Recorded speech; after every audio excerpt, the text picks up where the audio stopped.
Hey designers, this is Ms. Stapp, and I'm excited to share with you that we have an opportunity on Monday during A1 and A4 to visit some classrooms and share our personal projects. Not all of you will be sharing, but a few, and I'll let you know that schedule as soon as I get it.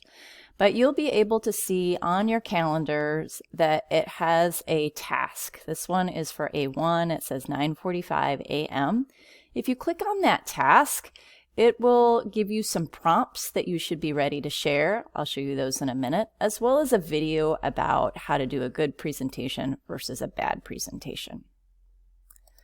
You can also find this information on Notebook. That's where I am right now, under Personal Project, and down towards the bottom of your list of personal project items, you're going to see one that says Exhibition. So again, this is during A1 and A4, and you should wear your uniform and be ready for a few prompts. So you can certainly have these on an index card and be ready to go, but you shouldn't be reading them. And most of these that I have created are things that you should really know about and be able to present as if you're having a conversation with a class. So without reading them, you should be able to share your learning goal and your product.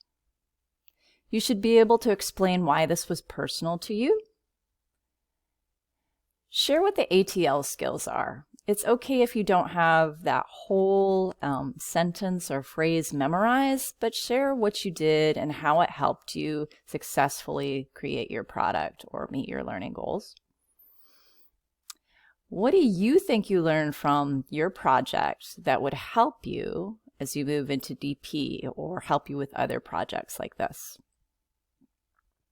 Number 5, what do you hope others would learn from this project? Now, we will let you know as soon as we have the schedule what age group you are talking to, and maybe you direct what you learned to that age group in particular.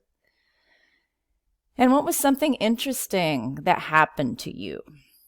Now, all of this should take a total of 2 minutes. So I would create an index card with some ideas for these prompts and practice a little bit. You may not get through all of these prompts in 2 minutes. Just use the ones that you think are interesting to share with a classroom. And visuals are very important. So as I said earlier, on ManageBack, I have a task. It's your show and tell task. What you have created already might be appropriate. We have to be able to access ManageBack in the classroom and open up that task. So you might check it from your home computer just to make sure it works. It can be an audio link. Some of you made music. It can be a visual images of something that you created and so forth. And the other option is that if you have a product that you made, you could bring that in and actually show it to the class. They don't have to touch it, and probably it's better off during these Corona times that nobody touches it. But it does make a huge impact to have that visual with you and share with the classroom. I have a few other tips for presenting, and there's also a video included in your ManageBack task. We will use classroom time. Again, as soon as I have the schedule, I will send it out to you, but you will be able to use all of classroom time during A1 and A4, or as much as you have, in order to prepare for this presentation. So let me know if you have questions via email. I'll answer them as soon as I get them, and I will get you the schedule as soon as it's in my hot little hands. I'll talk to you soon.